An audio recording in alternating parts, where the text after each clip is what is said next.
misy atakadinay ianao tokoa Jesosy, na inona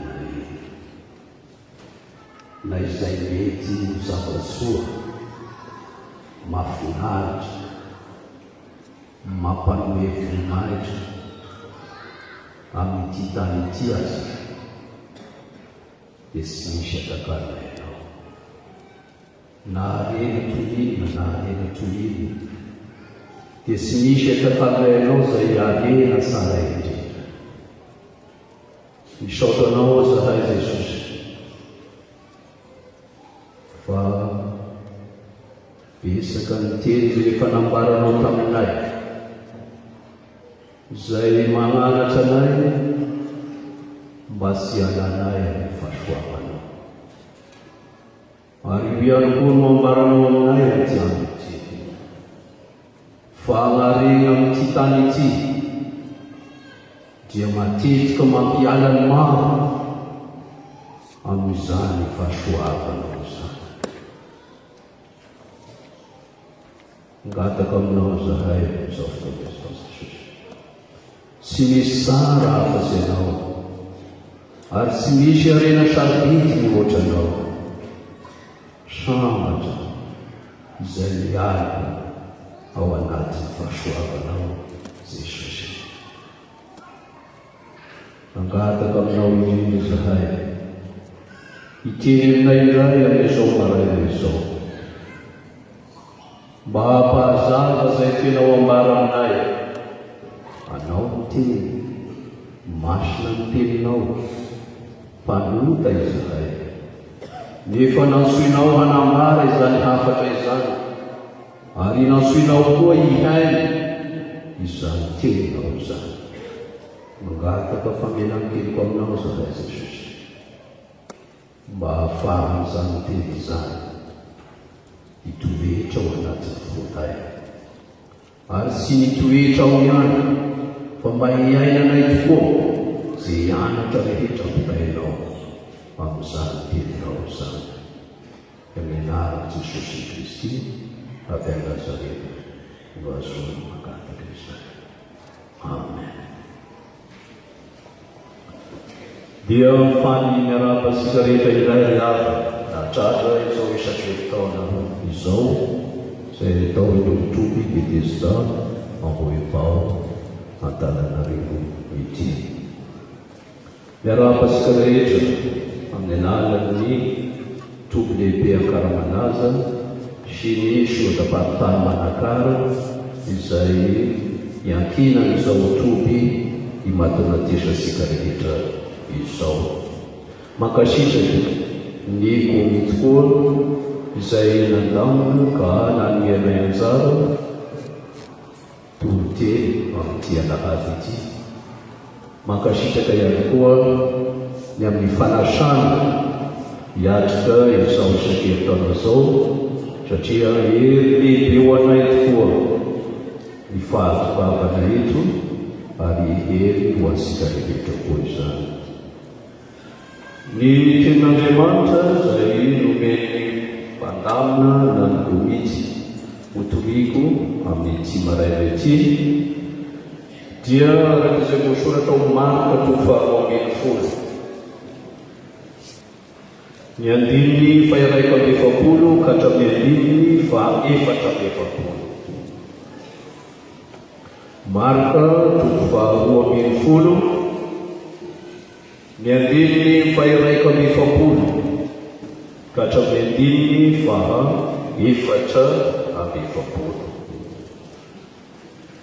Dia toy izao ny fivalinteny amin'ny anaran'i Jesosy. Ary raha nipetraka tandrifo ny fandasana rakitra Jesosy, dia nijery ny fandasaky ny vahoaka vola tao izy, ary maro ny mpanan-karena nandasaka be tao.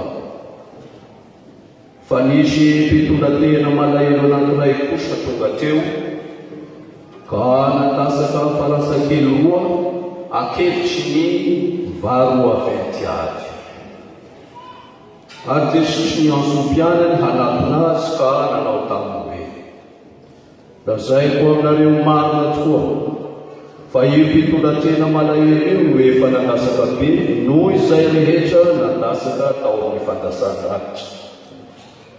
Fa ireo rehetra ireo dia tamin'ny abeny fananany no nanasahany tao, fa izy kosa tamin'ny alahelony no nanasahany tao izay rehetra nananany dia ny fivelomany rehetra.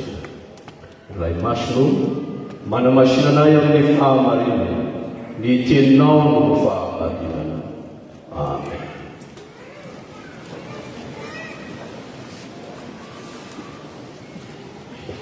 Ry zanaky ny fifoazana malala ho aminareo rehetra ny fahasoavana sy ny fiadanana avy amin'Andriamanitra ray sy Jesosy Kristy Tompo. Izany ten'Andriamanitra izany ray avy no omeny Jesosy antsika amin'ity alahady ity.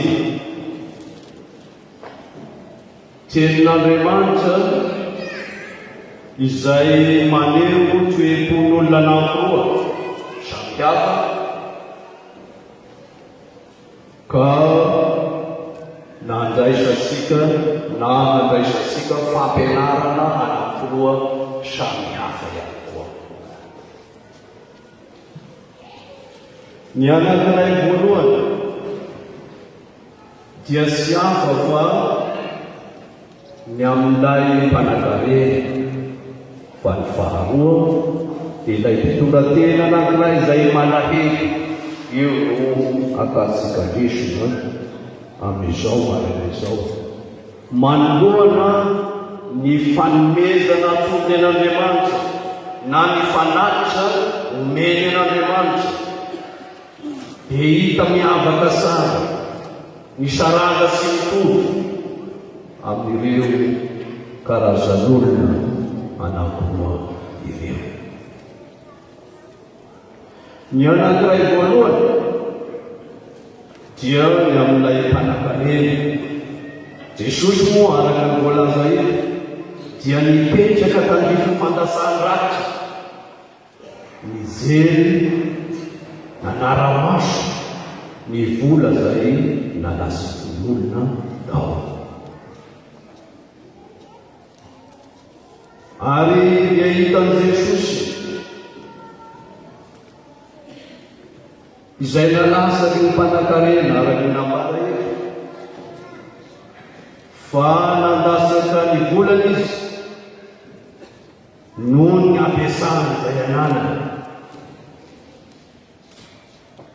Ary izany fandasahany ratsy araka ny abeny ananany zany no niteraka fiebeboana taminy, niteraka fiarehana taminy. Eny, sy fiebeboana sy fiarehana ihany, fa fitadiavana voninahitra eo anivony manodidina. Ary sy izany ihany, fa nandasaka izany volany sy ny fananany zany izy amin'ny fiarehana. Io no niansoan'i Jesosy ny mpianany ka namisiany izay mety toetra ho tahafa mpianatra amin'izany. Izany fandasahana vola izay miankina amin'ny fireharehana sy ny fiebeboana, fisehosehoana zany dia miteraka fialany tsy mpanankarena ity amin'ny fahasoavan'Andriamanitra izay atobaka eo azy. Ary izany koa magnanarana izanaky ny fifoazana izay mandreza ao tenin'Andriamanitra izao, mba tsy ho tafalasaka amin'izany izy ka hatonga azy ho lasa hiala amin'ny fahasoavan'Andriamanitra. Eto ihany dia tsindriana mazava tsara fa sy ny vola be alasaka ao no sy tian'i Jesosy ary ny tena koa mahapastora sy fantako ny hevitry ny pastora namako iaho da tiako ny mpanankarenana mandasaka bebe mirakitra aho sy fantako ny hevitry ny namako fa izay anaran'i Jesosy mafy ny mpanankarena dia ty mba sy atao iseroseroana na hitadiavana voninahitra na hitodiany olona makany aminy ny zavatra ataon'i Jesosy. Izay takin'i Jesosy aminy be izao ny hanolorany ny fomanontolo ho eo amin'i Jesosy Kristy. I masy ziavana ny zavatra manahirana ny mpanankarena indraindray sy ny mpanankarena rehetra ary eto foana dia isy afaka manasaka ao anao arak'izay anananao fa atovy amin'ny fo feno fidiavana an'Andriamanitra. Tsaroantsika tsara no izao ten'Andriamanitra mparaeto izao ilay mpanankarena anankiray sahirasay izy ny amin'izay mety androvany ny fanjakan'Andriamanitra na ny fanjakan'andro ka nametra ny fanontaniana tamin'i Jesosy tamin'izay fotoana izay mpampianatra inona no ataoko hanivako ny fiainana mandrakizay satria fantany tsara fa misy zavatra banga eo amin'ny fiainana dia izany fanovana ny fiainana mandrakizay zany. Inona no ataoko Jesosy mba hanivako an'izany ary ny zavatra ito koa dia fantany tsara fa saka izany mandova fiainana mandrakizay zany raha mitanarena izay ananana fa mbola nivitra tamin'ilay arena ilay mpanankarena io no Andriamanina mba silatasika hoe ny kibo no Andriamanina araka ny soratra masina dia hoy Jesosy namaly azy tamin'izay fotoana izay mandehana amin'io fanananao dia zaray amin'ny malahelo da manarahana amin'izay ianao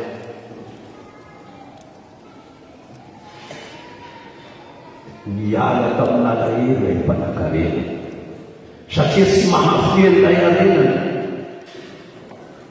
everina fa sy ho azo ny soa zany raha manaraka an'i Jesosy izy ary amin'izany dia alay mpanaisy alaisy eritreritra fa mety amin'ny zavatra asy angamba mahitana alay arena eo ampelatany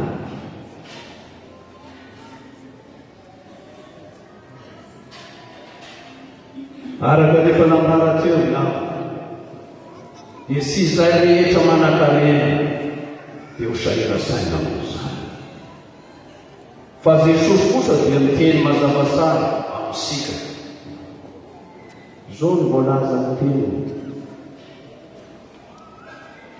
sarotra amin'ny mpanankarena niditra amin'ny fanjakan'Andriamanitra sarotra amin'ny mpanankarena niditra amin'ny fanjakan'Andriamanitra satria tsy mahafoy izany arenan'izany izy ka ilazany Jesosy tsaroantsika amin'izany hoe mbola moramora kokoa amin'ny rameva ny miditra amin'ny fanjaitra toy izay nidiran'ny mpanankarena amin'ny fanjakan'Andriamanitra sy hoe izay mpanankarena fa nazavay Jesosy mazava tsara fa nidirany izay mahatoky ny arena amin'ny fanjakan'Andriamanitra zavahoana ny arena amin'ity tany ity diany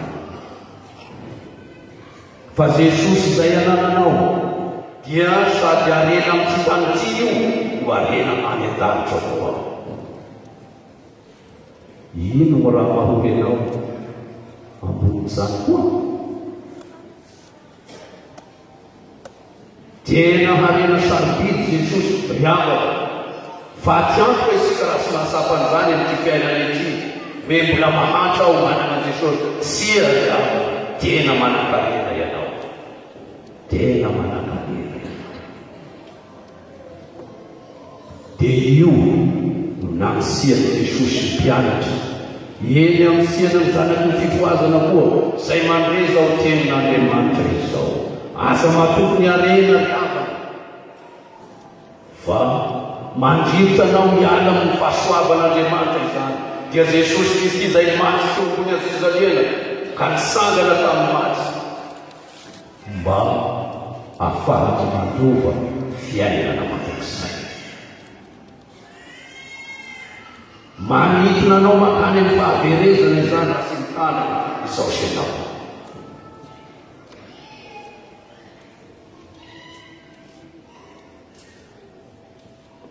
Ny karazan'olona faharo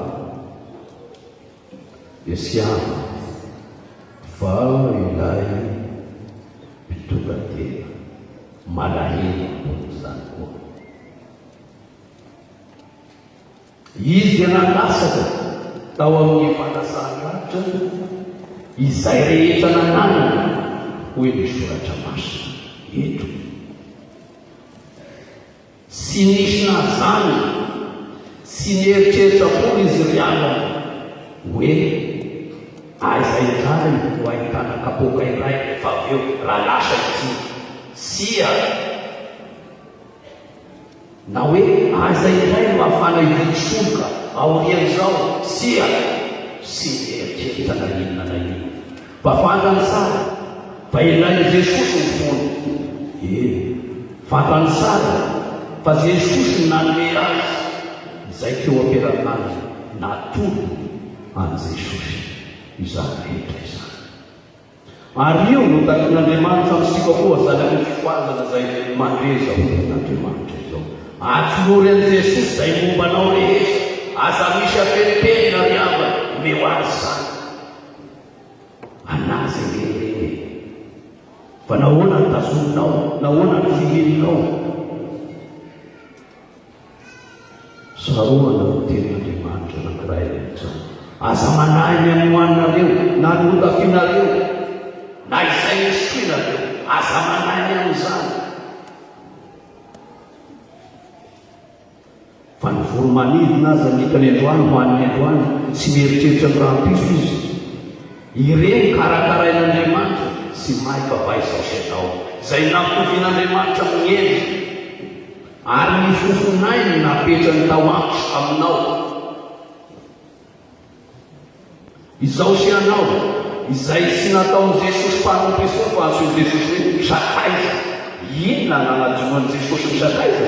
Ary zany no novetesasika ilay hira fa sivy amin'ny sivifolo sy efatra.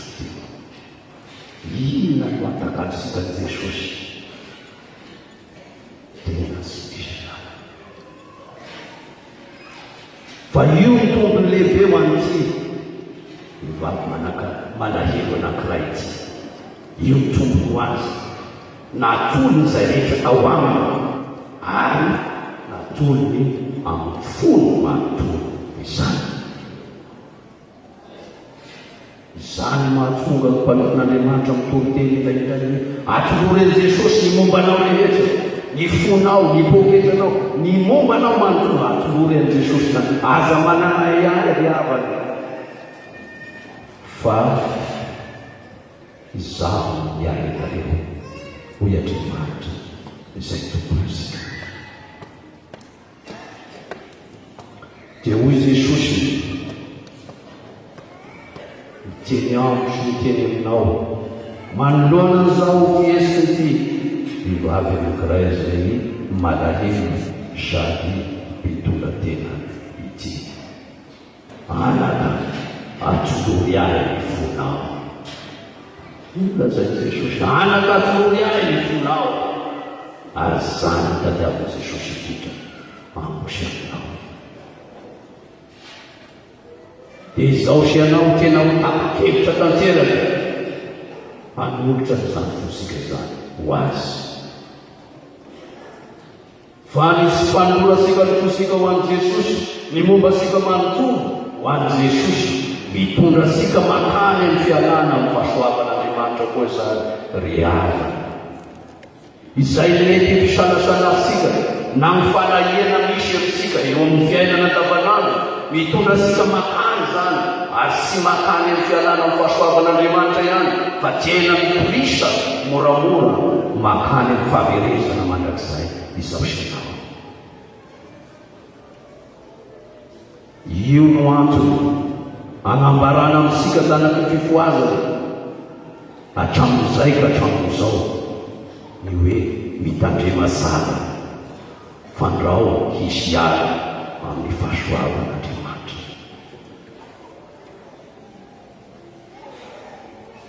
dia io koa no nampitodiny Jesosy ny mpianany ka nilazany Jesosy tamin'ny mpianatra hoe amin'izay rehetra nandasaka teo hoe Jesosy dia tsy misy nandasaka be indrindra afa tsy ty vehivavy malahelo anankiray ity. mety ho hafa ihany fieritreretany mpianatra tamin'izay na izao sianao koa mieritreritra hoe nahoana koa ty mandasaka kely ity no lazainy Jesosy fa tena nandasaka teo hanamporofoan'i Jesosy ny havana amintsika fa ny fieritran'Andriamanitra dia tsy fieritra sika tokoa. angamba raha mpianatra sy izay manodidina nanotaniana dia samy namady hoe ao mpanankarena io nandasaka be fa amin'i Jesosy tsy io nandasaka be va ity vehivavy malahelo ity. ny fieritra sy fieritra reo toy ny alavitry ny asiny sy avaratra ny alavitry ny fieritra sy tsy fieritra hoy Jesosy. mananatra sika zanaky ny fifoazana izao ten'Andriamanitra ambara amintsika eto izao. fa na inona na inona zava-misy eo ampiarakanasika riala sinosinona amin'i Jesosy zany sy misy dikany amin'i Jesosy zany raha anaty fiainana itiko izany. fa izay tiany Jesosy indrindra amiko sy aminao dia izao ny foko sy ny fonao atolotra azy manontolo. raha omesika an' Jesosy ny vosika dia hoany ny vosika hoany ny vosika satria hoetsika tary aloha io tena harena sarikely indrindra dia saroana koa ny tenin'Andriamanitra amin'izany fanambarana izany izay misy ny harena reo hoy ny soratra masina dia hoany koa ny fonareo hoany koa ny fonareo ary io olana tamin'ireny mpanankarena nandasaka ireto any amin'ny harena nany ny fony fa tsy mba ao amin'i Jesosy. fa raha apetraka amin'i Jesosy kosa ilay tena rena ny fo dia hovariana ao amin'i Jesosy isika ho tamana ao amin'i Jesosy isika tsy hiala ao Jesosy isika izay fahasoavan'Andriamanitra nomena antsika. tokony ho tamana amin'ny fiangonana misy azy ny zanaky ny fifoazana fa tsy miala ao satria ahitany arena samy miveriberina matetika eto hiavana hatramin'izay ka hatramin'izao ny filazana amintsika zanaky ny fifoazana fa mora miala amin'ny fiangonana izay nahabeantsika isika manoloana koa izany fitadiavana harena izany ambara ny fiangonana maro samihafa hoe any amin'izareo tena malaky ahitana harena dia lasa tokoa no zanaky ny fifoazana mamonjy izany harena ve tadiavinao harena amin'ity fiainana ity sarova fa io ampelantananao eo eo na izay anananao am'izao atao Jesosy ny nanomeny izany. mahagaga ny sahitanao an' Jesosy am'nyterany nato ahoana ny sahitanao anazy ioany dia tarety ny olona nao hoentiny manamoasia amin'any anaovany an'izao fampianarana sandoka maro samihafa na fampianarana misy maro samihafa dia hoenao amin'izay rehefa avy eo ato aho vo nahitany Jesosy ato aho vo nahitany Jesosy. saroana amin'izany ro iavo fa tantara misy taminay bosela zany bosela zany katekista anankiray natao zobily nandritra ny napatekista azy ilay raikahay mivavaka any am'ireny mahavady dia ny areta ny filevana tiany any zany asa nataony katekista zany noho ny famindram-pony fiangonana moa. Rehefa tonga gn'alahady raha vehivavy makany amin'ny rima i katekista makany amin'ny luterany. Natao zobily suela izy mivady sao sy nanatrika an'ilay zobily no nanaty raharaha sy nadidy mahasamihafa nanatrika azy ny filoalevitra sodaparipary. Fa henoko satria zany fanao manao tatitra manoloana gn'asa zay apetraka aminy filoalevitra. Henoko taminy fa nanao famangiana ny fiangonana Remany asa apostolak'andro. Dia nisy pasteran'ny Remany anankiray miteny hoe zaho dia tao amin'ny luterana tamin'ny voalohany fa niala tao aho dia mifindra makany amin'ny Remany satria ao aho nahita Jesosy. Dia hoe tamin'ny vice-président tsara avao sy nanatrika izany. Tsara aho sy nanatrika izany. Fa io no manahirana ny zanako ny fifohanana miavana ary tena mpiandry io tena mpiandry io.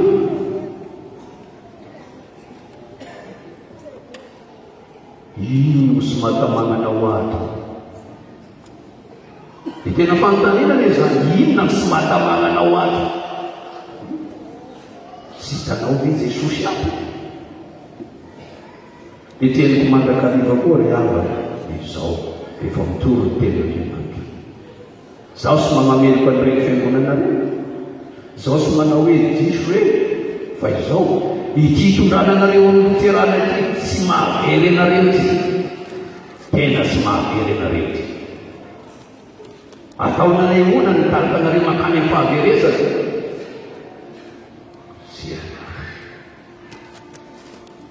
Fa nataonanareo ho ao amin'ny Jesosy, hitaizanareo ao amin'ny Jesosy. Ny hampianatra anareo isanandro mba hanoloranareo ny fonareo ho ao an'i Jesosy. Izany gn'asan'ny fiangonana luterana malagasy. Ho noho izany ry toera tsara aza miova fandrao hiala amin'ny fahasoavan'Andriamanitra izao sy atao.